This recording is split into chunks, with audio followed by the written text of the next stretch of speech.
Hello again. Today we're going to look at the Baker Illustrated Guide to the Bible, specifically the book of Genesis in the Bible. And one of the reasons I do like the Baker's Illustrated is it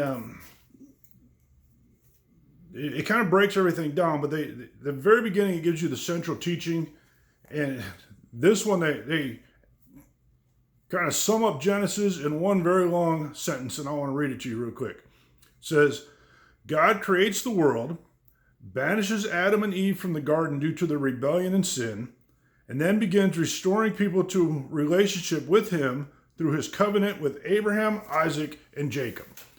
Like I said, one sentence kind of sums up Genesis.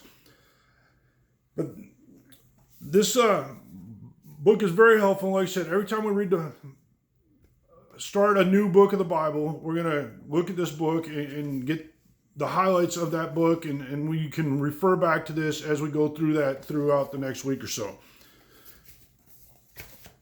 The setting. It opens up at the very beginning of time as we know it. In the Garden of Eden, which would be modern-day Mesopotamia, near the Euphrates River, it's creation.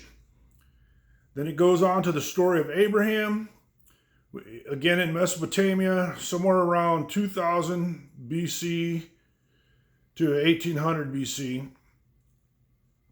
He then migrates to Canaan, and then to Egypt, and back to Canaan. We go on to Jacob, that's Abraham's grandson. He winds up moving to Egypt, and Genesis ends with all of Jacob's family in Egypt. And what's the messages, or the main messages that come through Genesis, is that God brings people into existence, right? The creation. And then unfortunately there's sin. And that sin separates us humans from God and causes our human death and separation. God works to restore our relationship in life with him through the rest of that chapter, or rest of that book rather. If you look on page 23 of that book, it says, it has the outline, and just quickly I'll kind of go over a little bit of it. And again, these are short, they're kind of to highlight some of the information, but you really need to go and read these pages in this book so that you can make sure you have the information. But the outline, creation of the world, people in the garden, that starts in Genesis 1 through Genesis chapter 2.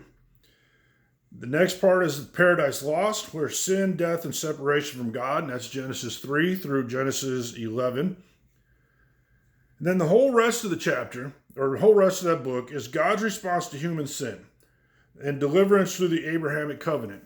And that gets broken down into Abraham, the promise and the obedience of his faith from chapter 12 through chapter 22. Isaac, which continues the patriarchal promise, and that's chapters 23 through 25, the beginning of 25. And then you have Jacob and his struggle in the beginning of the 12 tribes of Israel from a little bit into chapter 25 through chapter 36. And then finishes with Joseph, his faithfulness, and God's sovereign deliverance from Genesis 37 to the end of the book, Genesis 50. And basically, the connections that we need to see, and as we read Genesis, is the introduction to the Old Testament and truly to the whole Bible. You know, lots of the different Bible talks about the things that happen specifically in Genesis. Sin separates us from God, and then it goes on to talk about God's mercy and how he provides a way of salvation. And that starts in Genesis 12 with Abraham. It climaxes in the New Testament with Jesus. And finally, with the conclusion in Revelations 21 and 22, where there'll be a new heaven and a new earth. So again, these are short little clips that we're going to have with the Baker Illustrated book. And it's just to highlight the information. You really do need to make sure you read it.